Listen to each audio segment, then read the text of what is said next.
Bonjour tout le monde et bienvenue dans le briefing des marchés du jeudi 14 octobre 2021. Avant toute chose, je vous laisse prendre, comme d'habitude, connaissance de l'avertissement légal sur les risques.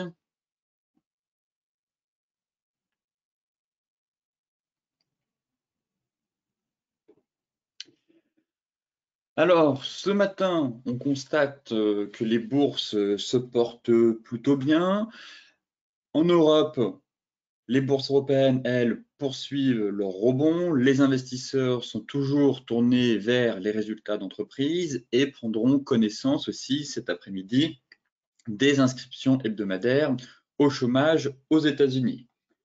Alors, hier, Wall Street a un peu terminé en ordre dispersé, même si les valeurs technologiques ont quand même porté le S&P 500 et le Nasdaq. On a eu la publication aussi du compte-rendu de la réunion de septembre de politique monétaire de la Réserve fédérale américaine. Et ce compte-rendu a montré que les responsables de la Banque centrale ont signalé en septembre qu'ils pourraient commencer à réduire les achats de titres sur les marchés mi-novembre ou mi-décembre et que plusieurs d'entre eux craignaient que la hausse de l'inflation persiste plus longtemps que prévu. Donc, rien de nouveau en soi. On s'attendait déjà à ce que la Fed enclenche le tapering. Et concernant l'inflation, eh bien oui, il nous le disait que l'inflation était transitoire, mais force est de constater que l'inflation est là et que pour le moment, elle devrait quand même durer encore un peu, puisque le risque inflationniste est en effet loin d'avoir disparu après la publication aussi hier d'une hausse des prix à la consommation de 5,4% sur un an le mois dernier aux États-Unis et en parallèle l'augmentation historique des prix à la production en Chine. Donc on fera le point notamment sur la partie macro car on a eu une belle réaction notamment sur le métal jaune, le cours de l'or, à la suite de la publication des prix à la consommation. Côté résultats, on attendait notamment, et on attend toujours les bancaires, mais on attendait JP Morgan qui a publié des résultats trimestriels supérieurs aux attentes. La banque a quand même décliné de quasiment 2,6%, tirant justement vers le bas le Dow Jones et le S&P 500. Maintenant, on attend aussi les résultats trimestriels de Bank of America, Citigroup, Wells Fargo et Morgan Stanley, des gros poids lourds de la cote, et Goldman Sachs, elle, communiquera ses résultats vendredi.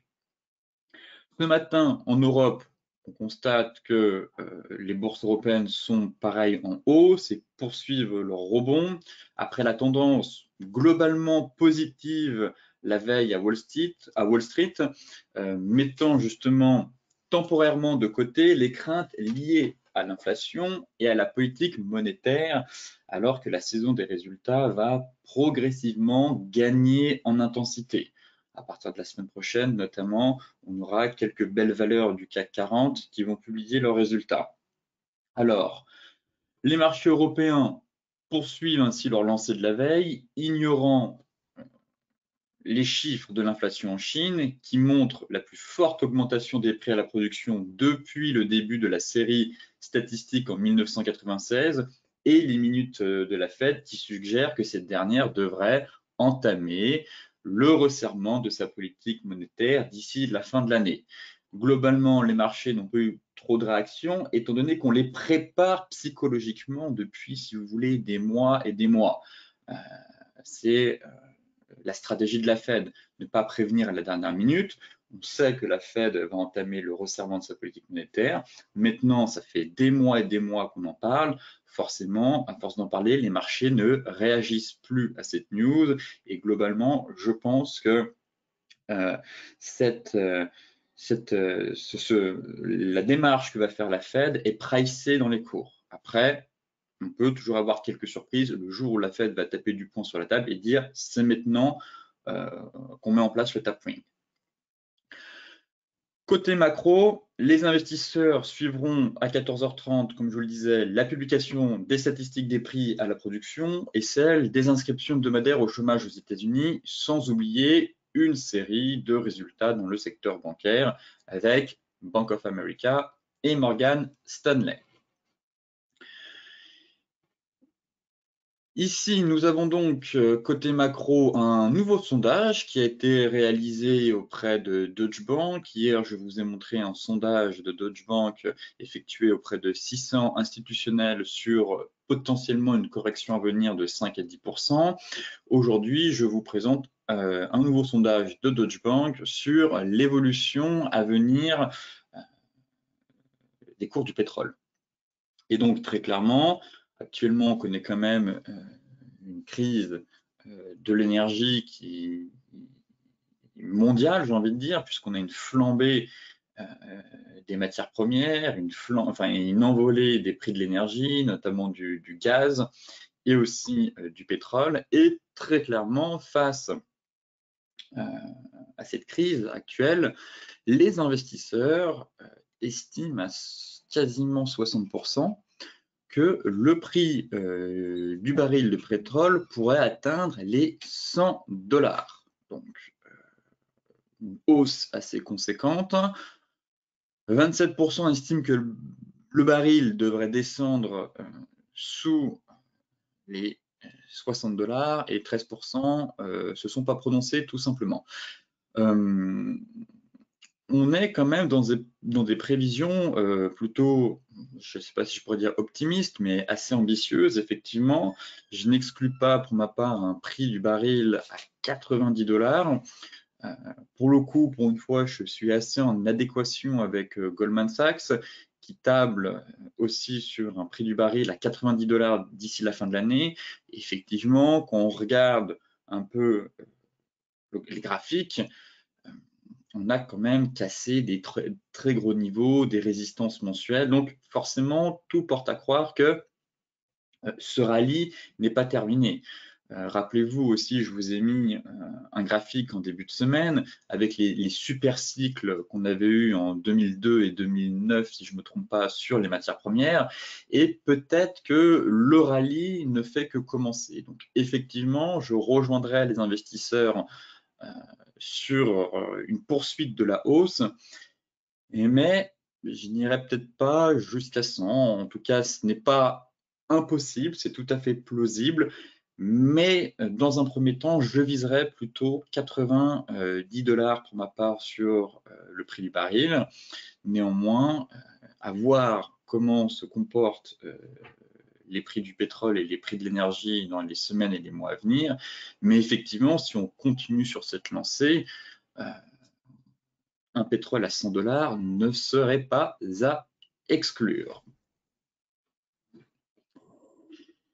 Ici, justement, pour revenir sur les statistiques qu'on a eues hier concernant l'IPC, la hausse des prix à la consommation, le consensus attendait 5,3%, on est ressorti justement à 5,4%, et derrière, on a eu une super réaction de l'or, justement, qui semble délivrer un signal technique aussi. On fera justement le point dans la partie technique. L'or était assez léthargique depuis maintenant plusieurs séances, il ne se passait pas grand-chose et finalement, je vous disais hier que j'attendais cette statistique qui pouvait déclencher un peu de volatilité sur le métal jaune. Donc c'est chose faite, on a eu un puissant chandelier haussier et alors que l'inflation continue de se développer dans l'économie, le graphique ci-dessous montre quand même le lien incroyable entre le prix de l'or et de l'inflation depuis la crise financière mondiale. Vous voyez qu'on évolue quand même en tandem depuis pas mal de temps.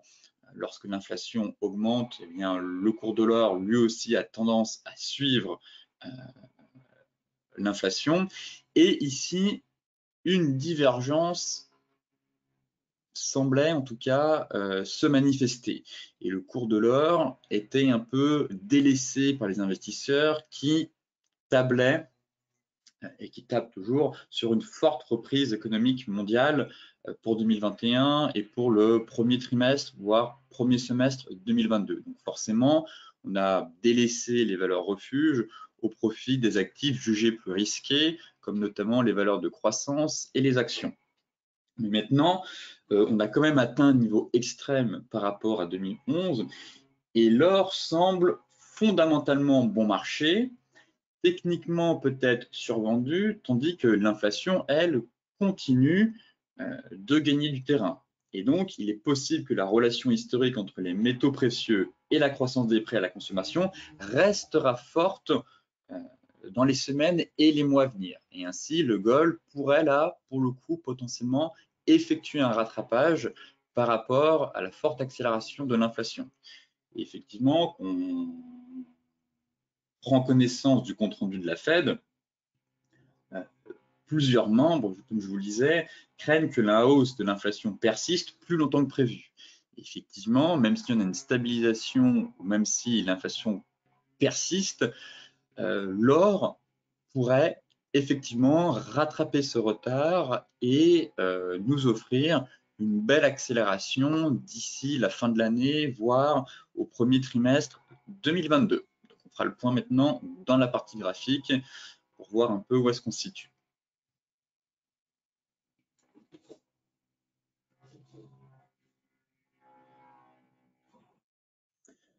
Côté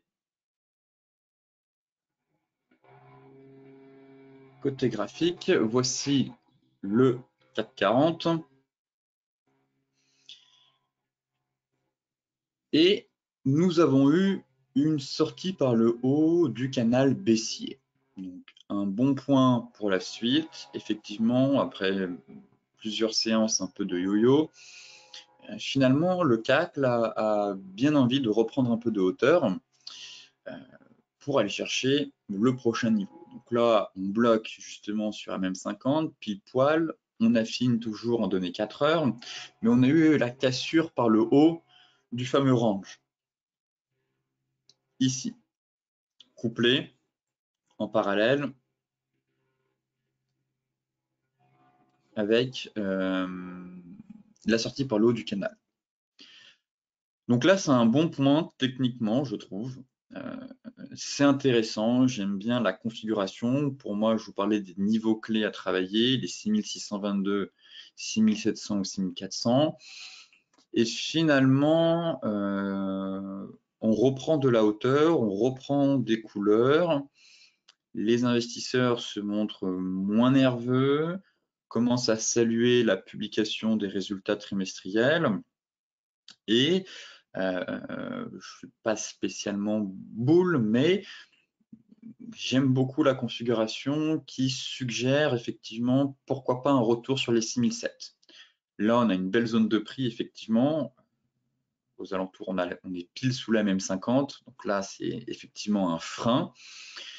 Mais j'ai bon espoir de voir le CAC 40 poursuivre son ascension pour aller chercher un peu plus haut, 6685 et 6715. Et là, c'est vraiment la grosse zone. Et si on franchit ce niveau, très clairement, on aura de la place derrière pour aller chercher un peu plus haut. Mais en tout cas, plus prudent maintenant sur les ventes, très clairement. Sentiment qu'on a des acheteurs qui ont repris du poil de la bête et qui pourraient poursuivre en tout cas ce rebond un peu plus haut.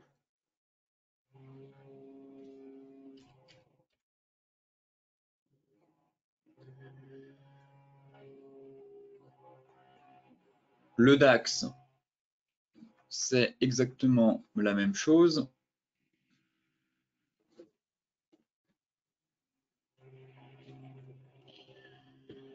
Le rebond ici ne semble pas avoir été vendu cette fois-ci. On s'inscrit dans un rebond plus puissant que d'habitude. On a cassé justement la borne haute du range sous lequel on bloquait hier. Et pourquoi pas aller chercher encore un peu plus haut. Voilà.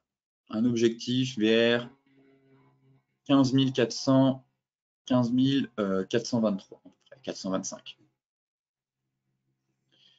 Très clairement, c'est l'objectif à court terme que j'ai sur le DAX. Et effectivement, si derrière on clôture ici avec une cassure Tenkan Kijun, eh bien, vous vous doutez bien qu'on aurait un signal technique haussier et de reprise haussière. En tout cas, à court terme, je verrais bien l'indice allemand poursuivre encore son rebond pour venir travailler cette grosse zone. Vous voyez, encore 50 points à prendre en direction du plat Tenkan et Kijun en données hebdomadaires. Et à court terme, ce serait quasiment voilà, de venir chercher cette fameuse oblique baissière.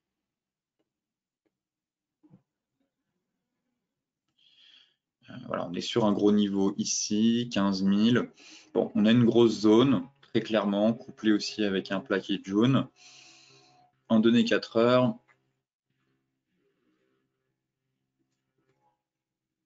sortie du range par le haut, si on reporte à peu près l'objectif, voilà, ce serait d'aller chercher cette oblique. Pourquoi pas sur excès? Pas envie d'être vendeur, sentiment que cette fois-ci, le rebond est un peu plus puissant, très clairement, et on a un peu de place.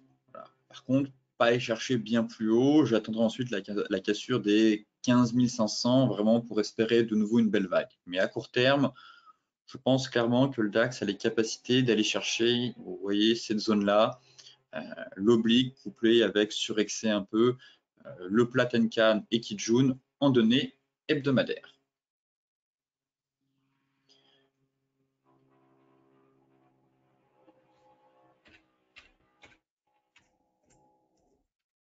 Le Dow Jones, toujours dans le range. Finalement, le Dow Jones assez propre, l'indice, et l'Europe, j'ai le sentiment que l'Europe justement surperforme à court terme. À court terme, c'est assez rare, mais ça arrive de temps en temps. Effectivement, on a un Dow Jones qui lui est dans un range depuis maintenant pas mal de séances, et l'Europe qui reprend des couleurs, qui reprend un peu plus de hauteur, alors que l'indice américain, lui, est toujours dans le range. Donc là, en données 4 heures, milieu de range. Pour moi, rien à faire. On va aller voir les futurs, mais globalement, continuer toujours en swing à travailler. Voilà, la borne basse et la borne haute. En début de semaine, on avait eu un bel avalement baissier. Ça a donné quand même quelques points.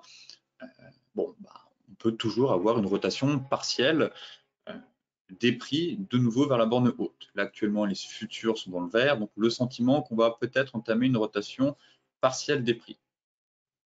Juste voir la bougie. La bougie daily, elle, n'offre pas beaucoup d'indications sur la suite. Elle est quasiment flat. À part qu'on est sous Tenkan et Kijun, mais bon, on est dans un range globalement. Pour moi, voilà, ça va être toujours ces deux grosses zones-là à travailler pour la suite.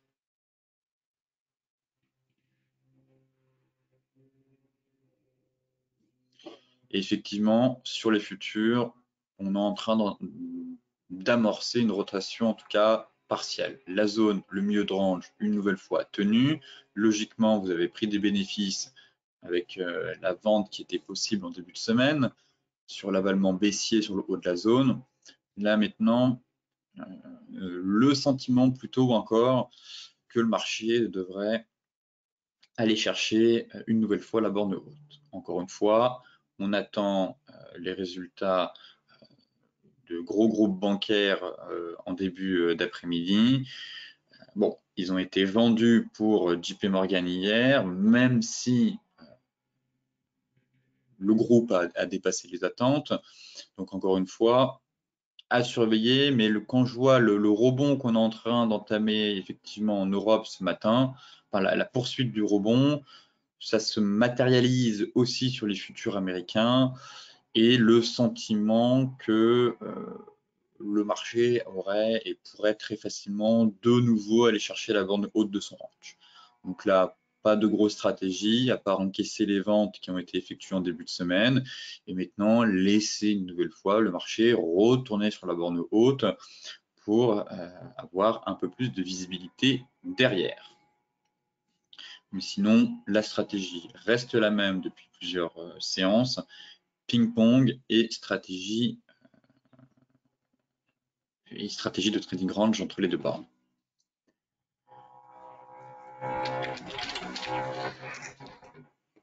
L'euro-dollar, ça bouge plutôt bien. Les signaux techniques ont été validés hier, à savoir magnifique avalement haussier sur support, couplé d'une divergence haussière. Donc là, il faut éviter d'être vendeur, c'est trop tard. La zone qu'on avait identifiée 1,1530, 1,1510 a parfaitement réagi. Chandelier haussier, divergence haussière. Maintenant, il faut casser les 1,1620 pour espérer aller chercher les 1,1710. Ce gros niveau qu'on a ici, vers MM50, vers borne haute du canal. Ça va être le niveau que je vais viser.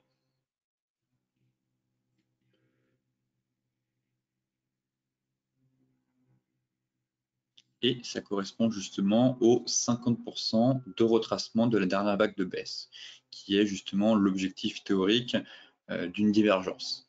Donc, bon niveau de prix, ça correspond à un niveau clé. Pour moi, maintenant, je passe haussier sur l'euro-dollar.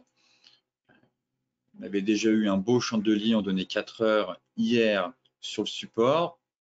Potentiellement, on pouvait déjà anticiper. C'était préférable d'attendre la clôture.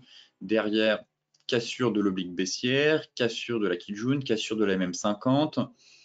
Bref, beaucoup d'éléments m'indiquant une fin de baisse et une reprise haussière. En tout cas, dans un premier temps, un rebond. Pour affirmer une reprise haussière et retourner la tendance, il faudra qu'on casse les 1,1710. Alors, encore une fois, désolé par avance si vous avez un peu des bruits derrière le micro. J'ai des travaux depuis pas mal de temps maintenant chez moi. Donc, j'essaye de faire au mieux lors des enregistrements pour justement vous éviter ce genre de problème et de pollution sonore à l'écoute. Donc, je m'en excuse par avance. Revenons sur l'euro. Le plan maintenant, c'est d'attendre la cassure des 1,1620 pour aller chercher les 1,1710. Voilà le plan. Fin de baisse pour moi, scénario haussier, billet haussier, beau chandelier hier, divergence validée. Donc, je m'attends à une reprise haussière sur l'euro-dollar.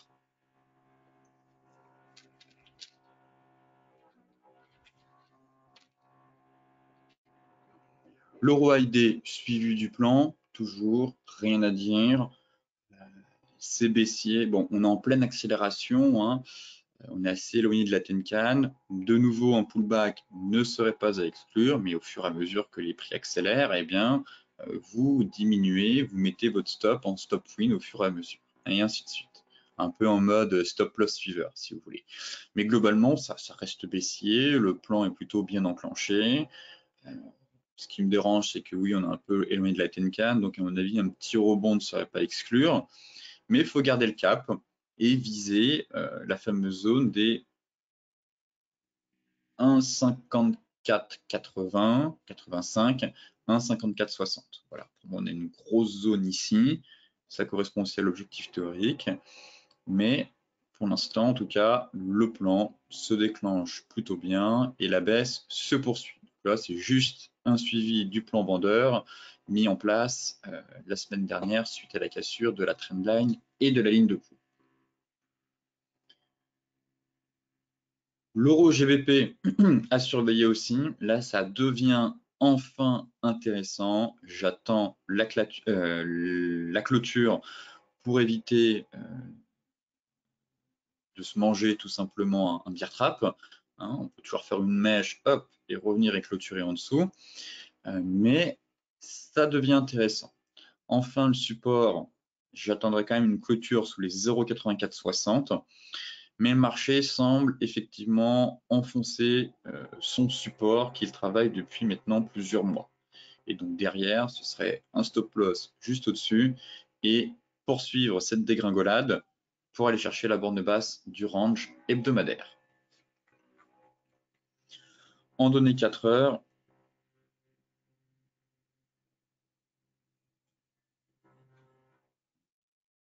c'est bien parti. Très clairement, données 4 heures, c'est bien parti. Après 1, 2, 3, 4, 5e test du support, ça y est, cette fois-ci, on break par le bas. Effectivement, on a eu un beau chandelier avec un beau setup ici, cassure Tenkan Kijun. Je ne l'avais même pas noté hier. Setup baissier, derrière, il a parfaitement fonctionné. Donc là, c'est bien parti en tout cas pour qu'on enfonce ce support et qu'on poursuive cette baisse pour aller chercher bien plus bas. À confirmer en clôture, mais un plan baissier semble se dessiner sur l'euro GBP. Très rapidement, l'USD Yen. bon, il ne se passe pas grand-chose, c'est ultra haussier, hein, on empile les bougies vertes, le dollar reste extrêmement fort. Maintenant, j'attends la fameuse zone hebdomadaire pour tenter un repli.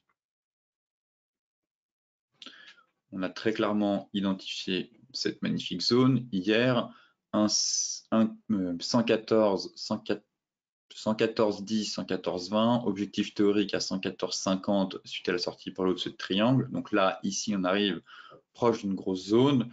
Maintenant, la tendance est ultra haussière, ultra impulsive. Donc, ce serait bien d'avoir un signal assez puissant.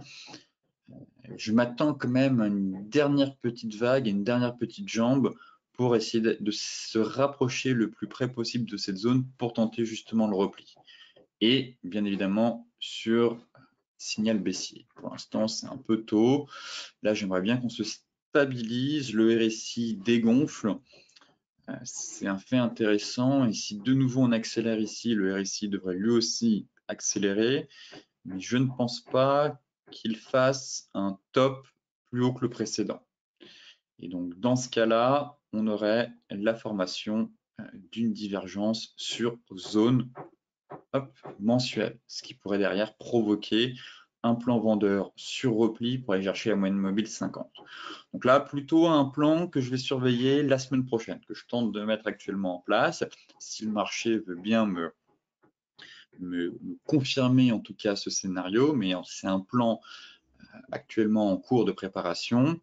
On arrive sur un gros niveau clé. Pour l'instant, c'est encore trop tôt. Je vous en parle pour que vous puissiez en tout cas le noter pour la semaine prochaine. À surveiller l'USD Yen. Enfin, pour finir, l'AUD-USD. L'AUD-USD, j'ai bien envie de lui donner de nouveau sa chance, tout simplement car on a réussi une nouvelle fois à repasser au-dessus de cette zone de polarité. Alors ici, on a vu un bull trap, derrière c'était retombé, et là, cette fois-ci, je vais accorder un peu plus d'importance à ce mouvement, car la configuration technique est plus propre que la dernière fois. Ici, de nouveau, une belle zone en hebdomadaire, sur les 0,7360, 0,7370. Maintenant, en daily, la dernière fois, lorsqu'on avait franchi cette zone, on était encore sous le nuage. On bloquait, on est certes passé la même 50, franchi la zone, on bloquait sous le nuage qui était quand même extrêmement baissier.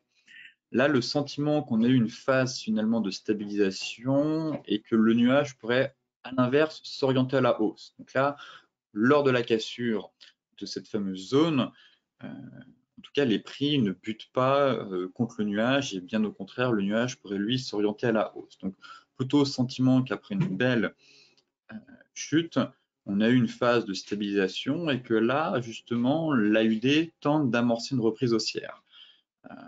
J'aime beaucoup la cassure hier qu'on a eue avec une belle bougie flux. Maintenant, ce serait intéressant d'essayer d'avoir un léger repli pour justement tenter de se positionner dans cette reprise haussière pour aller chercher en TP1 0,7480 et en TP2 la moyenne mobile 50 qui devrait venir, moyenne mobile 200 qui devrait venir longer juste ici, par là.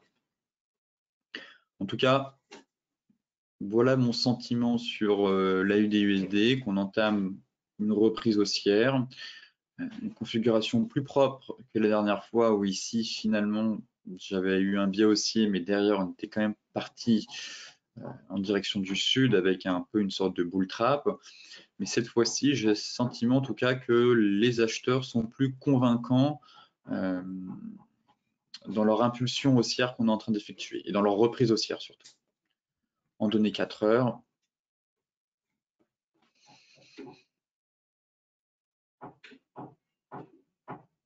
rien à signaler, voilà, plutôt attendre un repli, comme je vous le disais, on est un peu éloigné de la Tenkan, un repli vers l'ancien top ici serait judicieux pour affiner un peu votre ratio avec un stop loss juste en dessous pour aller chercher TP1, l'ancien top ici, et TP2, l'AMM 200 juste au-dessus de notre tête. Le gold. Enfin, le réveil du gold. Ça y est.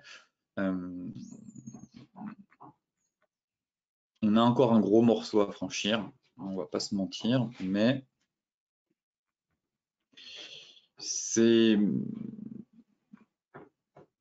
intéressant. Alors en hebdo, là très clairement, plaquette jaune à 1803 et MM50 à 1810. Effectivement, encore un gros morceau, mais voilà, on forme vraiment une bougie hebdomadaire intéressante après plusieurs semaines d'inaction sur le marché. Il s'est passé absolument rien, c'était plutôt la lessiveuse, le yo-yo, et hier, finalement, avec l'IPC, comme évoqué en introduction, belle réaction du gold sur support en plus. Là, de ce fait, on pourrait avoir de l'action effectivement au cours des prochains jours, voire des prochaines semaines. Maintenant, je vais supprimer l'Ichimoku pour que ce soit un peu plus propre. Et on est en train de franchir cette résistance. 1790, MM200, borne haute du canal haussier. Là, pareil, j'aime beaucoup cette configuration donnée daily, même si en données hebdomadaires, on a encore un petit obstacle. Mais en tout cas, voilà, suite à cette bougie-là, cette bougie flux, le sentiment que on pourrait entamer de nouveau une phase directionnelle et moins piégeuse qu'avant. Là, très clairement, ça va m'intéresser. J'ai plutôt envie de proposer un plan acheteur sur le gold, mais cette fois-ci avec un stop beaucoup plus large, très clairement. Beaucoup plus large. On peut encore avoir des mouvements un peu brusques et erratiques, mais j'aime bien ce qui est en train de se passer sur le gold. J'aime bien la réaction qu'on a eue suite aux chiffres de l'inflation hier, des prix à la consommation. Et j'aime bien graphiquement la dynamique qu'on est en train de prendre, si vous voulez. Et là, bon, on avait un beau niveau de résistance à 1793-1800. C'est aussi la fameuse zone juste ici. Rappelez-vous, la fameuse zone que j'ai enlevée, mais que j'aurais dû remettre même en données hebdomadaires, mais 1790, 1800 quasiment, et on repasse au-dessus. Et on repasse au-dessus. Voilà pourquoi j'ai de l'intérêt maintenant pour le gold, avec plutôt un biais haussier pour la suite. Quelques obstacles encore à franchir, mais à surveiller la clôture hebdomadaire, sauf si derrière on repère tout entre aujourd'hui et demain. Mais là, il se passe quelque chose pour moi sur le gold d'intéressant qui pourrait suggérer une reprise de plus grande ampleur pour la suite. Voilà comment je vois les choses pour le gold, mais je m'attends à de l'action maintenant au cours des prochains jours et des prochaines semaines. Le Brent.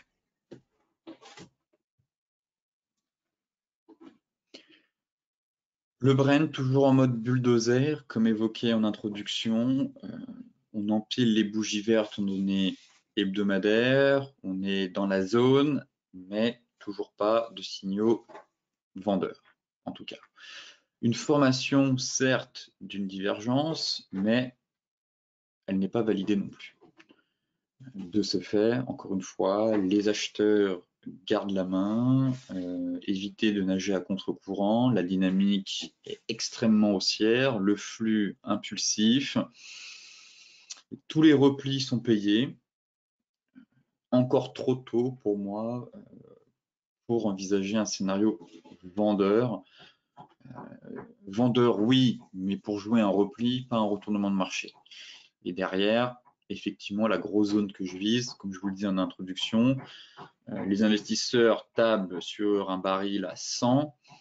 Moi, j'ai une zone ici à 90. Donc là, très clairement, si on pulvérise cette zone, effectivement, la zone qui va m'intéresser derrière, je rejoins pour le coup les prévisions de Goldman Sachs qui tablent sur 90 $. Effectivement, ça correspond à un gros niveau technique. Et donc, de nouveau, ici, si le pétrole rallie ce niveau, je m'intéresserai à une stratégie vendeuse pour un repli sur la précédente zone. Néanmoins, pour l'instant, c'est haussier. On a une formation de divergence, mais elle n'est absolument pas validée. Donc, évitez d'anticiper les signaux baissiers, car ça peut être à double tranchant. Maintenant, en données 4 heures,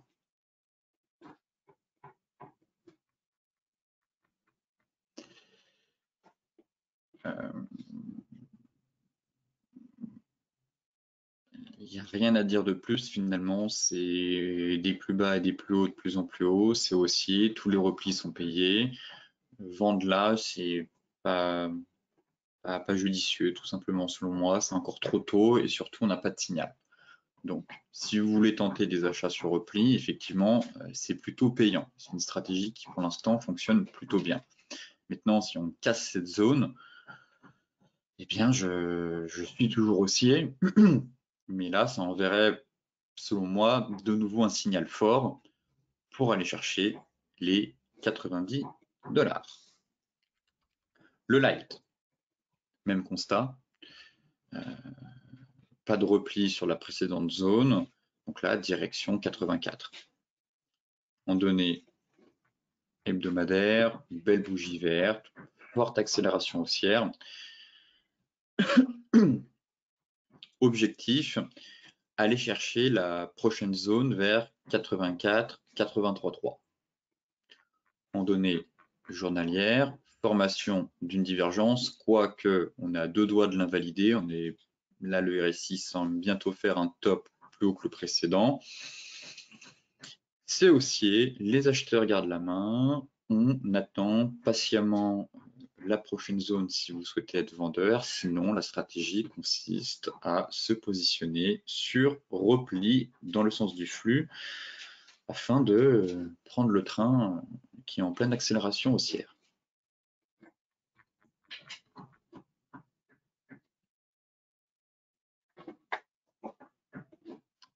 Toujours pas de repli, en données 4 heures, très belle.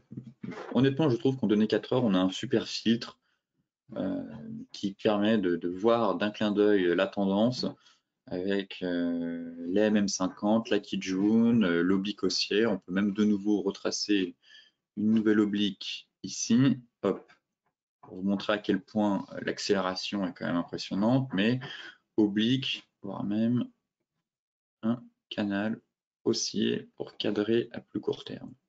Voilà. Magnifique canal haussier, si on enlève Ishimoku, voilà. C'est haussier, objectif, taper la borne haute du canal pour viser un repli sur la borne basse, et ainsi de suite. Voici le plan sur le WTI.